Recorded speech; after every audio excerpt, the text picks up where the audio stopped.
Bienvenidos una vez más a Alerta 2029.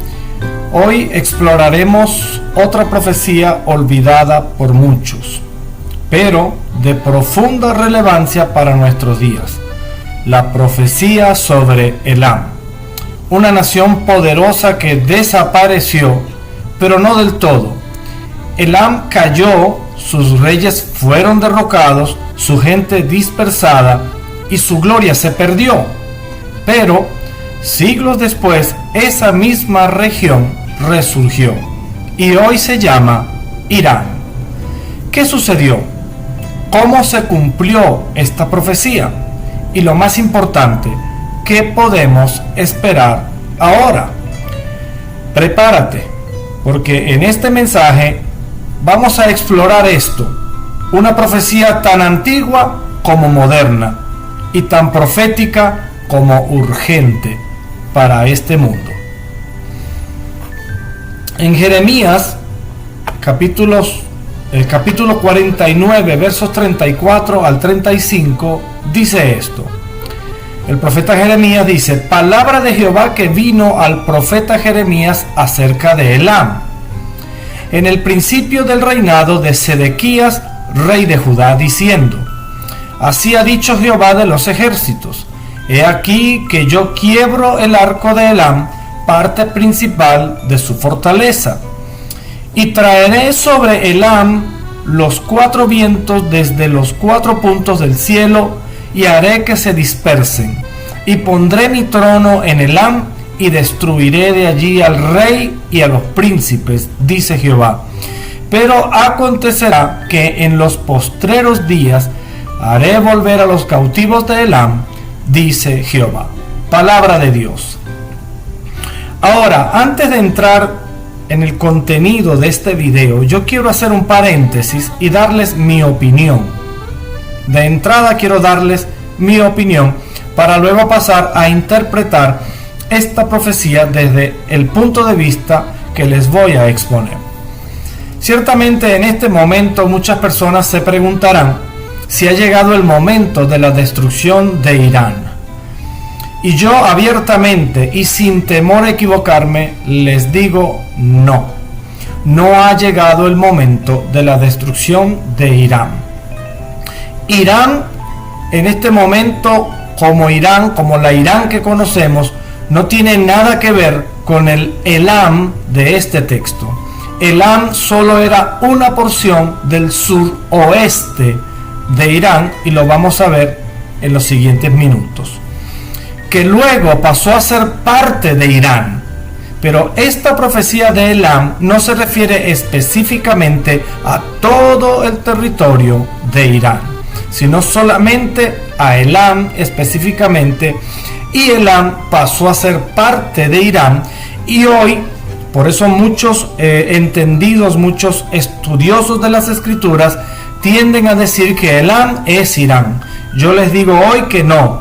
Elam es parte de Irán, pero Irán siempre fue Irán, y Elam siempre fue Elam, y ahora están juntas y forman parte de la misma nación. ¿Por qué les digo que según mi punto de vista no será destruida? Porque ciertamente estamos viendo la alineación de los distintos países que conformarán la coalición conjuntamente con Rusia, que creemos que son los magoguitas de la profecía, y esta coalición intentará destruir el Estado de Israel. Quiere decir que Irán no estará sola, estará junto con otros países. Y estos otros países que harán alianza con Irán, pues te evidencian que Irán permanecerá en pie. Quizá en esta guerra de ahora pueda que destruyan el programa nuclear de Irán. De eso no tengo duda de que puede suceder. Pero Irán seguirá existiendo como nación. No entiendo cómo personas con sentidos bien claros de las escrituras y con sentidos bien claros de la geopolítica mundial puedan siquiera pensar que un país de 90 millones de habitantes sea totalmente aniquilado. En todo caso, si aplicáramos la profecía de Jeremías 49 y usáramos ese término arco, quebrantaré el arco, solamente se estaría refiriendo al ala militar o a la fortaleza militar. Y la fortaleza militar que ahora pudiera proyectar Irán al mundo es la posibilidad de que tengan armamentos de destrucción masiva, como por ejemplo el arma nuclear. Y estoy seguro que de una forma o de otra, esta coalición que está unida a Israel, o Israel como tal solamente con los Estados Unidos, no sé, recuerden que yo no soy experto en artes militares, solo trato de interpretar las escrituras. Y pienso que sí, pueda que entonces la parte militar va a ser mermada, va a disminuir bastante de Irán, lo que traerá una aparente paz en el Medio Oriente, dado que Israel, a través de estas distintas operaciones en estos últimos 2 años, ha logrado desarticular en gran manera a los no sé cómo nombrarlos por el algoritmo, pero a estas personas que hacen cosas malas y que desean la destrucción de Israel desde Yemen, desde Gaza e incluso desde el Líbano, el grupo Hezbollah, por ejemplo, y todos estos grupos proxy que de alguna manera tienen conexión con Irán, incluyendo a Irán, han sido mermados bastante militarmente, lo que ha traído un cambio visible en el Medio Oriente. De hecho, ya se habla de un nuevo Medio Oriente donde reina en cierto modo un ambiente más bien de llegar a acuerdos, de llegar a una paz, de llegar a armonía política entre cada país. Y sabemos que para que se cumpla la profecía de la guerra de Gog, de la tierra de Magog, con la intención de destruir a Israel, debe haber primero una aparente paz para que podamos decir que Israel está tranquilo, tal como lo dice la profecía, más o menos tratando de interpretar qué es lo que podría suceder en los próximos días, los próximos años, los próximos meses. Recuerden que tenemos un reloj profético, y ese reloj profético, por ejemplo, de la generación de los 80 años desde la fundación de Israel, culmina el 14 de mayo del año 2028.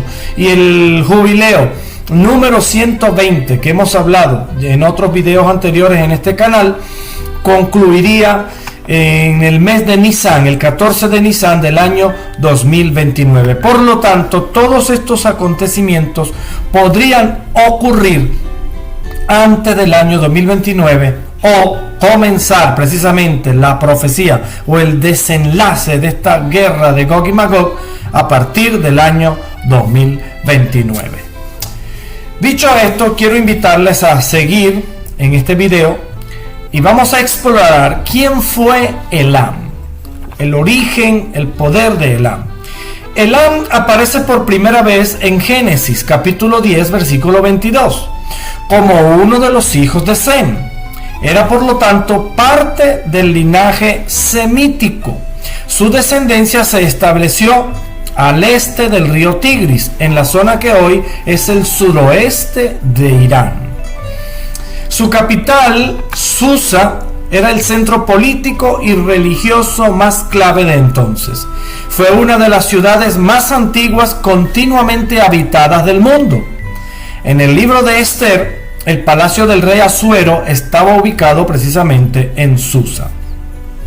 El profeta Daniel también vio visiones allí. Puedes explorarlo en Daniel capítulo 8 versículo 2.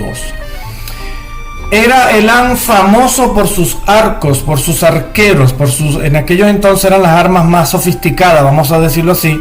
Y Elam era famoso porque tenía arqueros profesionales y porque Dios dice que quebrantaría su arco. Si lo tomamos de una manera literal, podría referirse precisamente a esa arma en específico.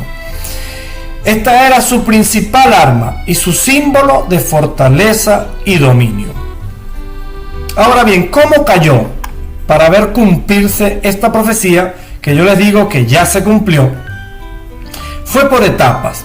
En el siglo 7 a.C., Elam entra en declive por guerras internas y por la presión de Asiria y Babilonia. Óigase bien, En el año 652, más o menos al 639 a.C., el rey asirio Asurbanipal conquista Susa y deporta a miles de elamitas. Vemos cómo la profecía se está cumpliendo, porque dijo la profecía que leímos hace un momento que serían esparcidos los habitantes de Elam. En el 596 a.C., Jeremías profetiza la caída definitiva de Elam bajo el dominio de Babilonia. Algunos dicen que es ahora, yo insisto, no, fue bajo el dominio de Babilonia. En el 539 a.C., Ciro el Grande toma Babilonia y absorbe a Elam como en el naciente imperio persa. Elam es absorbida por el imperio persa. ¿Qué pasó con sus reyes? ¿Qué pasó con sus príncipes? Teumán, uno de los reyes conocidos, fue decapitado por Asurbanipal. Otros reyes fueron capturados o ejecutados. Con la conquista de Ciro no volvieron a gobernar como reino independiente, sino que empezaron a ser parte de Persia. Exactamente como dijo Dios: destruiré de allí al rey y a los príncipes. Ahora bien, Elam volvió en cierto modo. ¿Por qué? Tal como lo dice la Biblia, dice: haré volver a los cautivos de Elam. Aunque Elam no resurgió como una nación independiente, óigase bien, su territorio fue restaurado como parte central del imperio persa. Aquí es donde toma un protagonismo fuerte con respecto al imperio persa. Y no solo eso, Elam sufrió, no sería la palabra, se restableció en tres dimensiones. Una, territorial. Elam volvió a estar habitado y desarrollado. Espiritual, la otra dimensión, en Hechos 2:9. El día de Pentecostés había elamitas presentes entre los que oyeron el evangelio en su lengua. Recuerden cuando en Pentecostés que el apóstol Pedro, las personas decían que estaban borrachos porque hablaban en distintas lenguas, y resulta que habían también elamitas y entendían en su propia lengua. Quiere decir que los elamitas ya estaban presentes, ya habían resurgido como pueblo, como etnia, como usted quiera verlo. Y la tercera dimensión es profética. Hoy su tierra está nuevamente activa bajo un sistema de gobierno que desafía no solo a Dios, sino también a Israel y al mundo occidental. Y les estoy hablando de Irán. Ahora, ¿cómo pasa de Elam a Irán?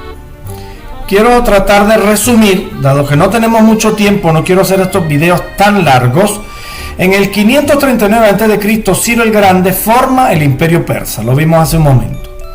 En el 331 cambia por Alejandro Magno la conquista de Persia, pasa a ser el imperio griego. Pero sin embargo pasa a ser parte del imperio griego, pero sigue siendo ese Persia que conocemos, pero ya no como un imperio. Entre el 224 y 651 es imperio sasánida, último gran imperio persa zoroástrico. En el 651 a.C. es conquistado por los musulmanes y Persia se islamiza. Es entonces cuando comienza el imperio islámico dentro de esta nación. Se establece el Islam chiita como oficial dentro de esta nación. Quiero hacer un pequeño paréntesis nuevamente. El Islam se divide en dos partes, o en dos denominaciones, o en una división en dos partes. Están los musulmanes sunitas y están los musulmanes chiitas. El ala chiita, aunque son menor cantidad en número de personas, aunque son millones de ellos, son el ala más radical, más extremista de los musulmanes. Seguimos. En 1935 Persia cambia su nombre internacional a Irán.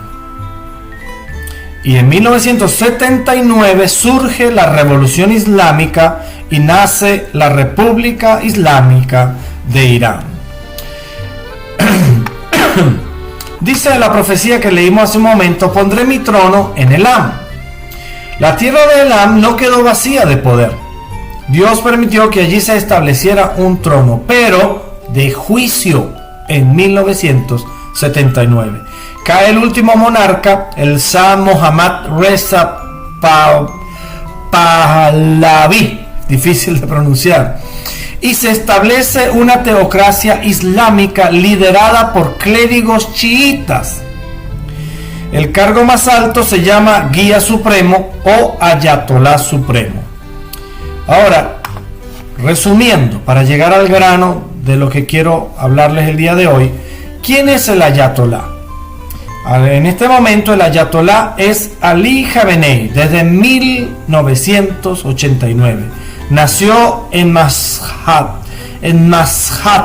algo así se pronuncia, antigua región elamita precisamente, de origen étnico azerí, pero profundamente iraní islámico en su cosmovisión. Ahora, quiero decirles que este Ali Khamenei y su grupo de, vamos a decir, sus seguidores, desde entonces han iniciado una campaña de destruir el Estado de Israel. Y hasta el sol de hoy, después de tantos años, permanece la intención de hacerlo. Por lo tanto, vemos que esta guerra tiene, además de connotaciones étnicas, espirituales o proféticas, y vimos hace un momento que también por la posibilidad de que puedan tener armamento nuclear, también podría decirles que tiene implicaciones comerciales, dado que Israel es el único país democrático en el Medio Oriente y no comparte todas estas prácticas de Irán y otros países circunvecinos, lo que a estos países no les conviene, dado que ellos tienen su propio entorno económico, su propio entorno religioso y un gran etcétera. Ahora bien, ¿qué implicaciones actuales puede tener el que Ali Khamenei o el grupo de chiitas sean los gobernantes de este país? Irán está en el corazón del conflicto con Israel. Podríamos decir que es el patrocinante número 1 desde que se formó el Estado de Israel en 1948. Bueno, en el caso de Khamenei es desde que se fundó la Revolución Islámica en el 79. Pero Israel ciertamente ha enfrentado a estos grupos chiitas y otros grupos desde precisamente el año 1948. Irán, a través de este régimen, apoya a grupos como Hezbollah, como Hamas y otros enemigos proféticos de Israel. En la tierra de Elam hay amenazas nucleares, y lo hemos visto ya hace un momento. Y no solo nucleares, sino también religiosas y políticas. Desafortunadamente, en ese país, y por causa de estas creencias o estas prácticas religiosas, según mi punto de vista satánica, pues asesinan personas, mujeres solamente porque no se ponen el velo, o hombres porque simplemente tienen alguna afección en su parte sexual, y los asesinan cristianos a sangre fría. No hay libertad de tú creer lo que tú quieras o de tú hacer con tu vida lo que tú quieras. Ahora bien, no es que yo estoy apoyando el que tú hagas con tu vida lo que te dé la real gana. Hay un código de ética moral en las Escrituras, en la Biblia, pero Dios no te obliga. Cuando el Señor venga, cuando Jesucristo regrese, ciertamente las personas que decidieron no poner en práctica este código de ética, Él se encargará de estas personas, no nosotros, los terrestres, los terrícolas, los humanos. No, es Dios quien juzga a las personas. Ahora bien, el código de ética o el comienzo del código de ética es Jesucristo.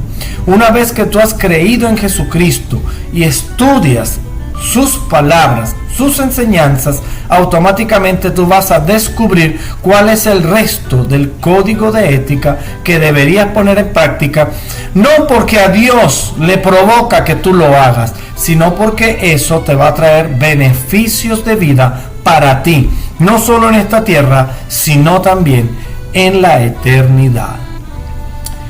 Ahora bien, aún así, Dios prometió que haría volver a los cautivos de Elam.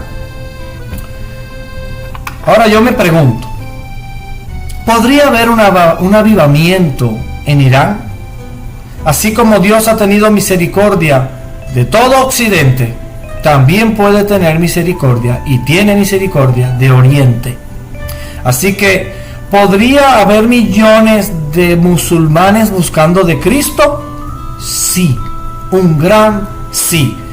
Y ya hay señales. Hoy hay reportes de iglesias clandestinas, no solo en Irán, sino en todo Medio Oriente, creciendo, y miles de iraníes están convirtiéndose al cristianismo. Así que, un poco resumiendo lo que quise hablarles al respecto, Elam no es Irán, aunque ahora forma parte de Irán, por eso se le dice Irán, pero Elam era un pueblo totalmente separado y la profecía se cumplió ya en ese pueblo. Ahora lo que esperamos es esta alianza con Gog, en tierra de Magog, para la guerra, la famosa guerra de Gog y Magog, donde intentarán destruir el Estado de Israel. Y no es todavía, pero sí se están alineando no solo los acontecimientos, lo que estamos viendo sobre la mesa geopolítica, sino también en el lado profético y espiritual. La profecía de Elam es precisa, poderosa y vigente. Cayó su arco, cayeron sus reyes, su pueblo fue dispersado, su tierra fue restaurada y hoy vuelve a ser protagonista, pero bajo otro nombre. Y sobre esta tierra Dios puso su trono de juicio, sí, pero también su trono de redención, y si las personas se vuelven a Él. Y hay muchos iraníes que están viniendo a Jesucristo. Amigo, no hay profecía pequeña en la Biblia. Cada palabra de Dios se cumple. Aunque pasen los siglos, lo que dijo sobre Elam se cumplió. Y lo que dice sobre el regreso de Jesucristo también se cumplirá. ¿Estás listo? ¿Estás preparado para recibir al Señor? No pongas tu esperanza en religiones, en pastores, por famosos o por elocuentes que sean, reyes ni revoluciones. Solo hay un reino que permanece, el reino de Dios, y su Rey de reyes y Señor de señores, nuestro Señor Jesucristo. Hoy te invito a acercarte a Él. Y a través de esta invitación te quiero animar también a que compartas este video. El algoritmo de YouTube, al ver que tú le pones me gusta y al ver que le compartes a otras personas, si te suscribes al canal, entonces el algoritmo lo recomienda para otras personas. Es momento de salir de la ignorancia. Es momento de dejar la flojera y comenzar a investigar las escrituras, porque de otro modo solamente te quedarás con lo que otras personas te enseñan, con lo que otras personas te dicen, y no necesariamente es la verdad. Y aprovecho, te invito que esta misma información que hoy yo te he dado, tú por tus propios medios la investigues en las escrituras, y el Espíritu Santo te hará ver las cosas tal cual como Él quiere que las veas. Y recuerda siempre, si quieres que cambie tu manera de vivir, cambia tu manera de pensar. Nos vemos en un próximo video.